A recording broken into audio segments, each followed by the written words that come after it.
강원국의 지금 이 사람.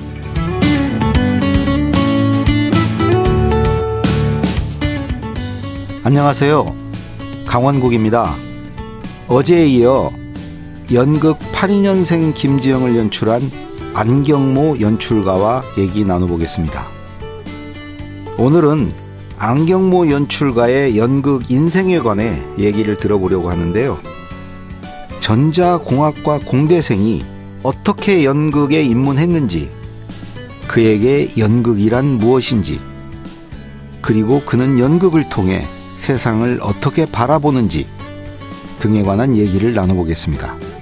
안경모 연출가, 지금 만나보겠습니다.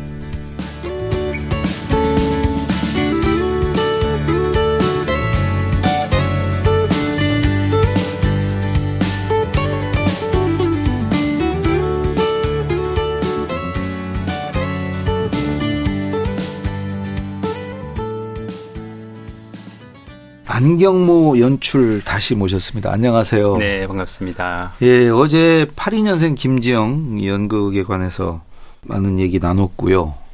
오늘은 82년생 김지영이 아니라 몇 년생이세요? 저는 70년생입니다. 아, 70년생 안경모에 대해서 네. 오늘 좀 파헤쳐 보도록 하겠습니다. 우선 전공이 전자공학과. 네, 입학을 그렇게 했습니다. 서울대 전자공학과. 예, 서울대 전자공학과 89학번으로. 89요? 예.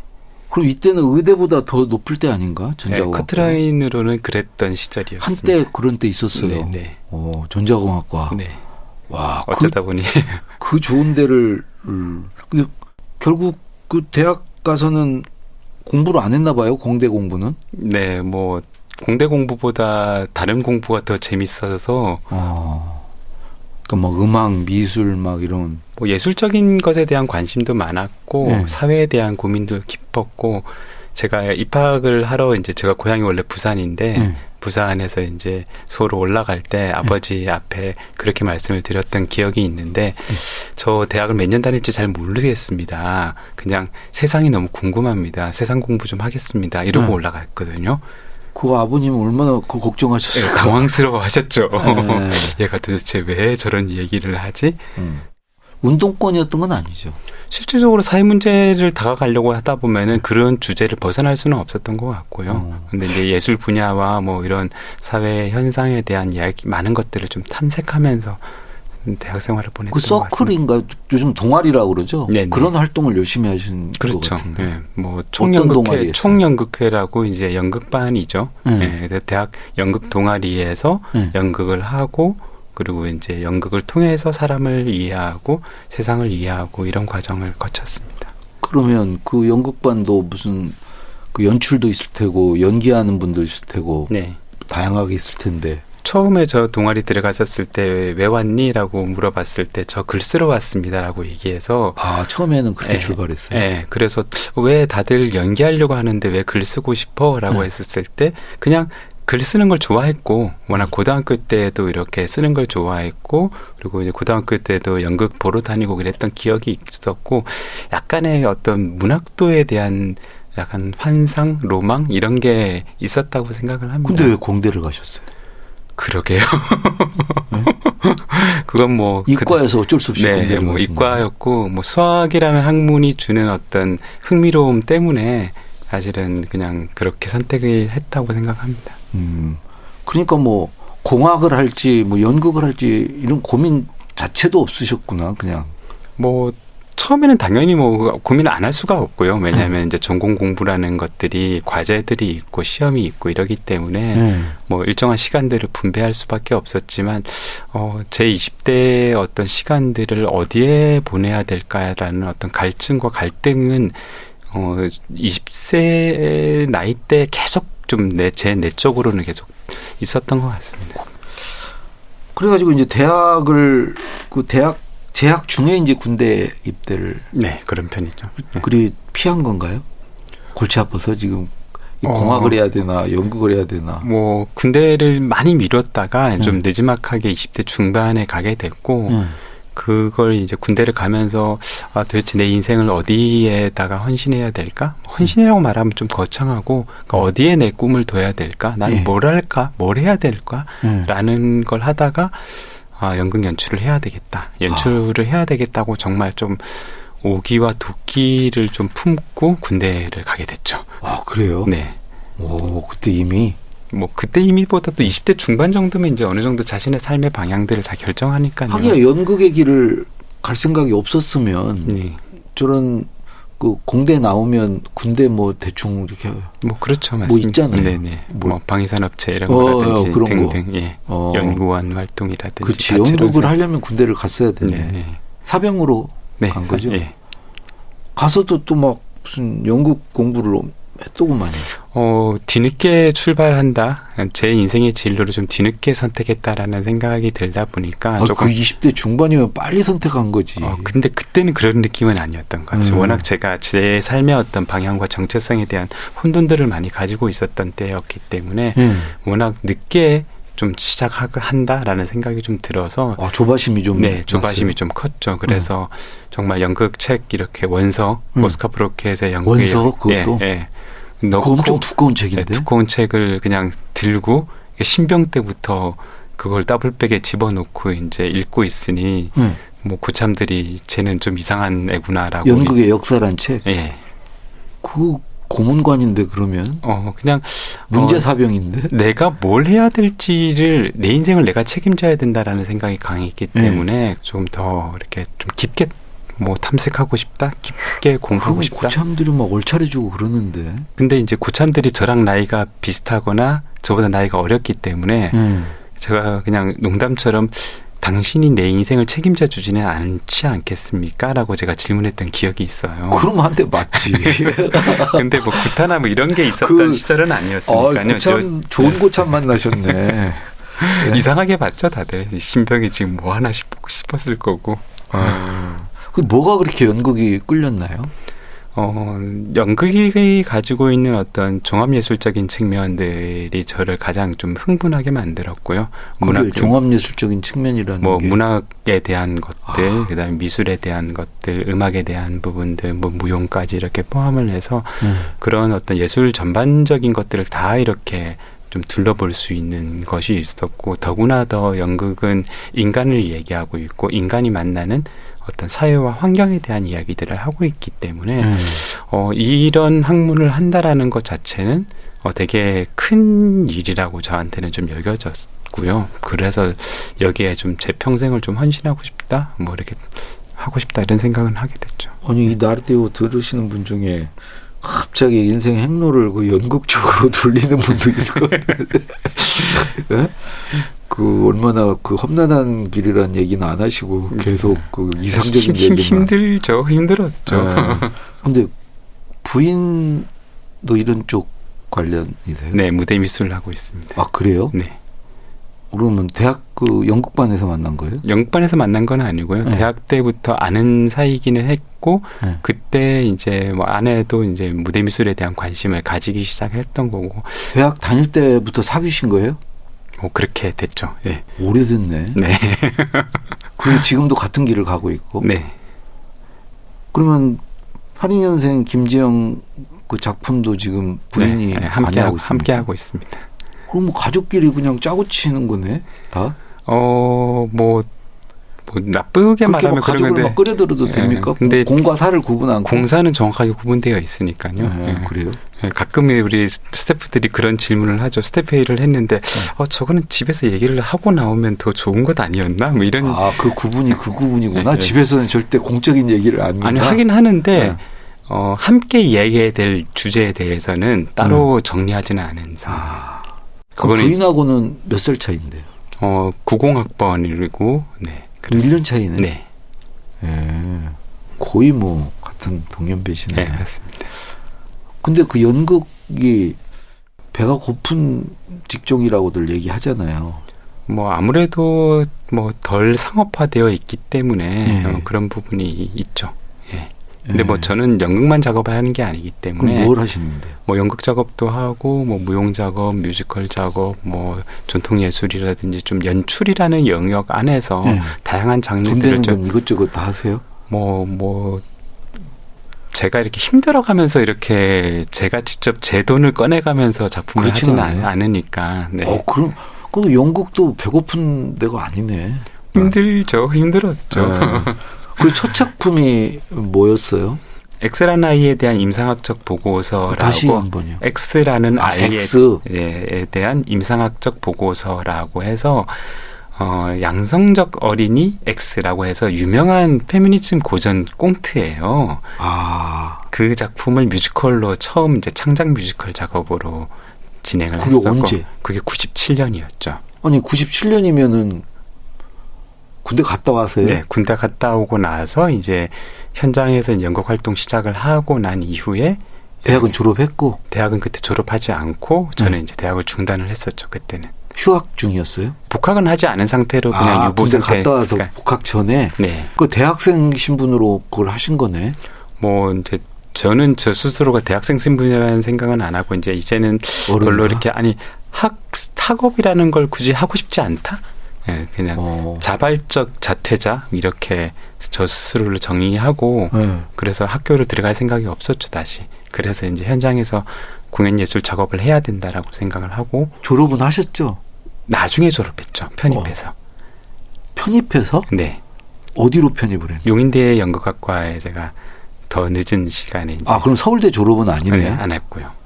그럼 서울대 중퇴네. 네, 그렇죠.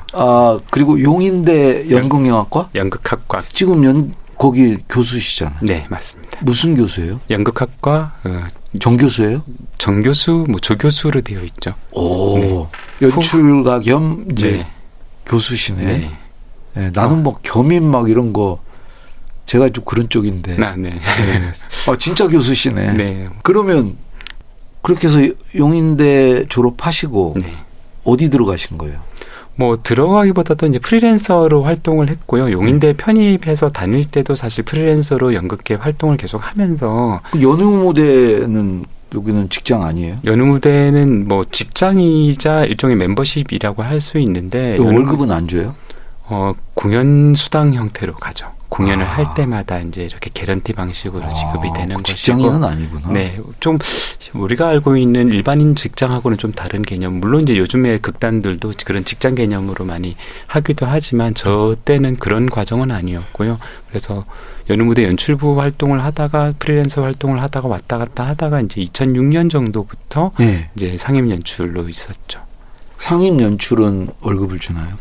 뭐 월급보다도 그것도 이제 개런티 방식이었는데 다만 이제 민감해서 월급에 작품을 꾸준히 개발하고 그 개발된 그 작품들을 이제 레파토리로 만들어내고 그런 어떤 극단 내의 어떤 예술 활동의 책임 이런 것들을 이 극단 중에서는 제일 큰 거 아니에요?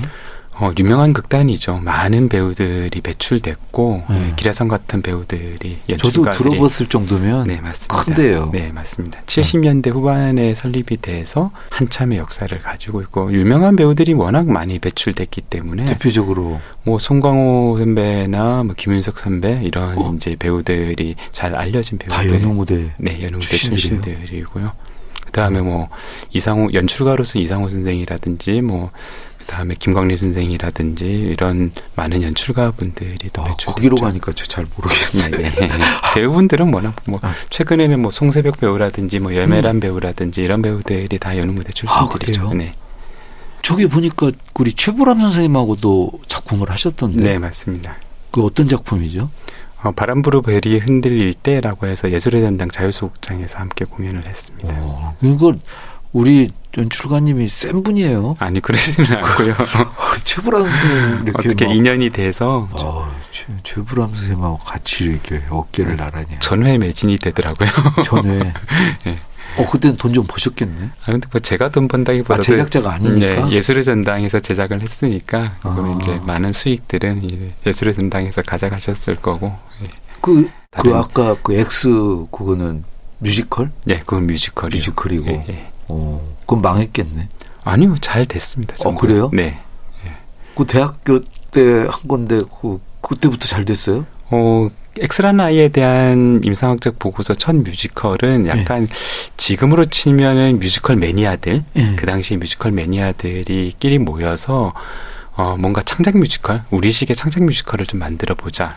정말 그 당시에는 없었던 뮤지컬 내에서는 이제 송스루라고 얘기하는데 전곡을 다 노래로 진행을 하는 이런 창작 뮤지컬을 감행을 했고요. 그래서 그 당시에 뭐 방송도 이렇게 출연을 하게 되고 이러면서 꽤나 많은 이제 뮤지컬 내에서 뭐 공연업계 내에서는 이제 반향을 많이 가져서 사실은 이제 제가 이 일을 한다고 했었을 때 부모님들이 많이 걱정을 했는데 방송에 이렇게 출연해서 제 작품이 소개되는 걸 보면서 이 친구가 지금 내 아들이 그냥 헛일을 하고 있지는 않구나 이런 어떤 나름의 신뢰 이런 걸 가지게 됐고 그 첫 작품이 방송에도 소개가 된다고 그러죠. 다큐멘터리로 이렇게 취재가 되기도 하고 이랬어서 그때 20대일 거 아니에요. 20대 후반이었죠. 20대 후반. 거기서 이렇게 방송 타고 그러면 부모님 입장에서 흐뭇하시지. 네, 그러셨을 것 같아요. 그전에는 되게 걱정하셨을 것 같아요. 그렇죠. 얘가 지금 도대체 이 서울대 그만두고 어쩌려고 좀 저러나 지금이라도 빨리 돌아와서 그냥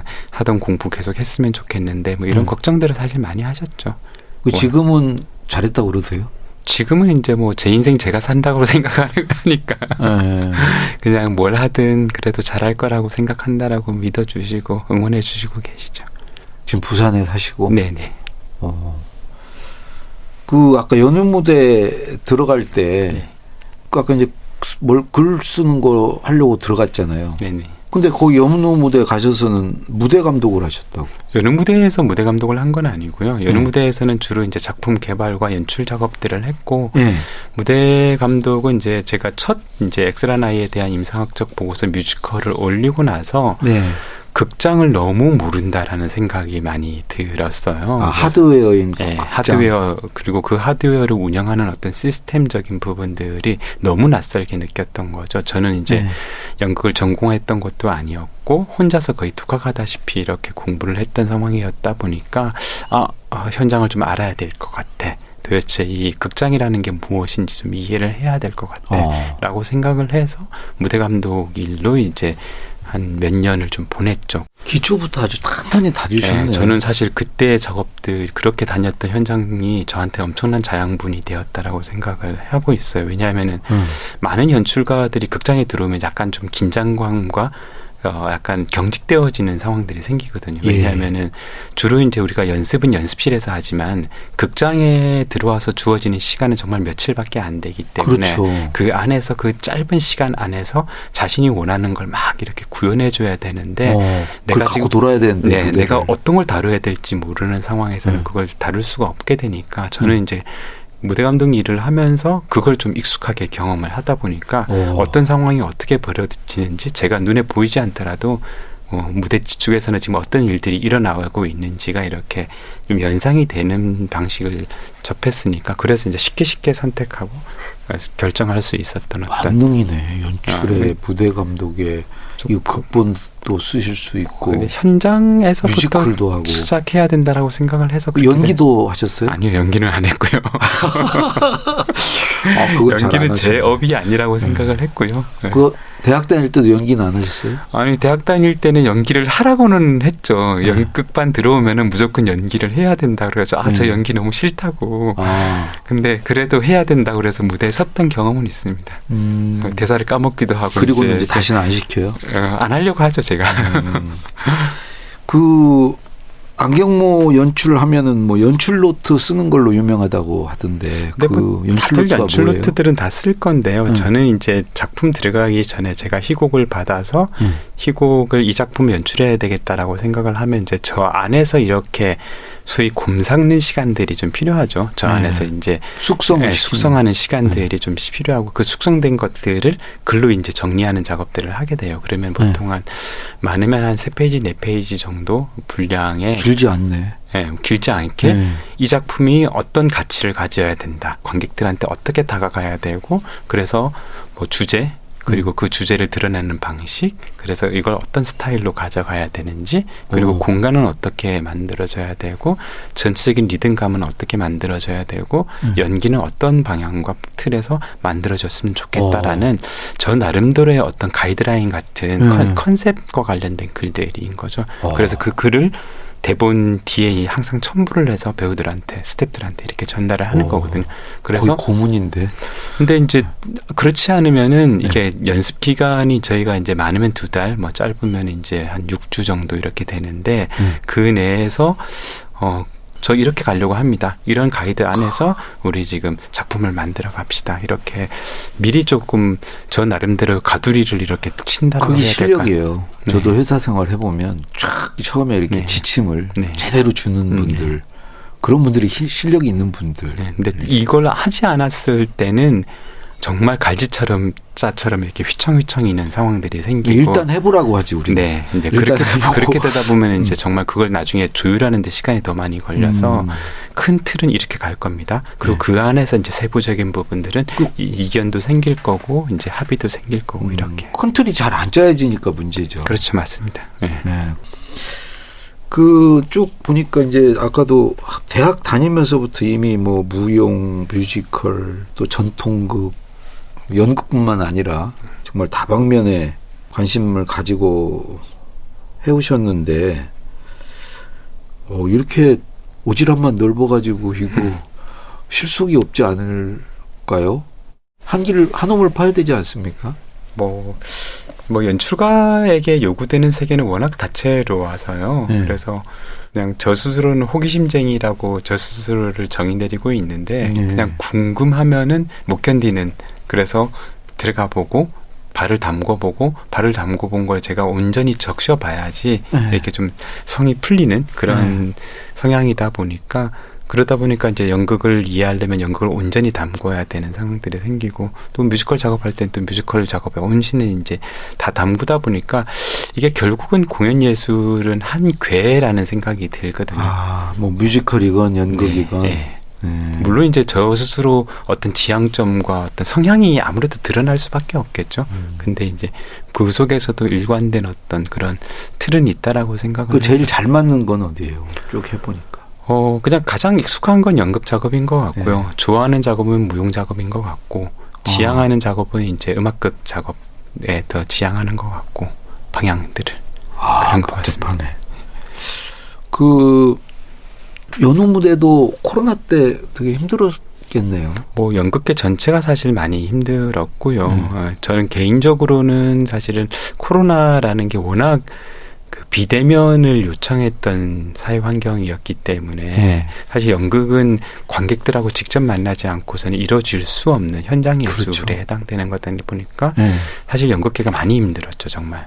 그래서 많이 뭐 배우들도 그렇고 스태프들도 그렇고 많이 좀 이렇게 이직하는 일들도 많이 벌어졌고 이제 조금 그런 위기가 오다 보니까 저는 개인적으로는 좀 더 분투해야 된다라는 생각을 좀 많이 했어요. 그래서 많이 좀 버팀목이 돼줘야 될 것 같고 지켜내줘야 될 것 같고 그래서 이제 다채롭게 시도하면서 오히려 코로나 이후로 저 개인적으로는 좀 많이 바빠졌던 것 같고 오히려 비온 뒤에 땅이 굳어졌나 보죠. 네, 뭐 그냥 이걸 어떻게든 유지해야 될 것 같고 제 정체성을 놓치면 안 될 것 같고 제 정체성을 놓치는 순간 저를 지켜보는 어떤 동료들, 후배들이 이게 힘들어질 거라는 생각이 들어서 조금 이렇게 더 분투하면서 이렇게 열심히 하려고 하다 보니까 이제 일정이 사실은 코로나 전보다는 저 개인으로는 사실 일정이 더 많아졌고요. 어떤 일정이? 주로 이제 공연들을 제작하는데 그 공연 제작 환경이 이제 촬영으로 대체되거나 촬영에 맞춰서 이제 뭐 공연을 한다든지 이런 그리고 이제 공연을 중단하는 경우도 많이 생겼고 그러다 보니까 이제 중단될 걸 고려해서 이제 뭐 다른 프로덕션들을 계속 이게 약속하고 이런 일들이 좀 생겨서 연습과 공연이 이제 교차하면서 계속 이제 진행되는 상황이었죠. 우리 안현출에게 연극은 어떤 의미인가요? 뭐 많은 분들이 저한테 그런 질문을 해주셨을 때 제가 그냥 좀 어렵지만 실천하는 인문학이라는 단어를 저는 쓰고 있는데요. 우리가 그냥 인간에 대한 이야기를 연극이 다루는 것이고 그리고 그것을 감각과 감정과 신체와 어떤 감동의 언어로 만들어내는 게 연극이라고 생각하기 때문에 그래서 실천하는 인문학이라는 단어로 저는 쓰고 있습니다. 예. 어제 오늘 말씀 들어보니까 그 고민이 참 많으신 것 같아요. 우리 너무 깊게 고민하고 있나요? 네, 앞으로 뭐 더 좀 관심 갖고 하고 싶은 게 뭐가 있으신가요?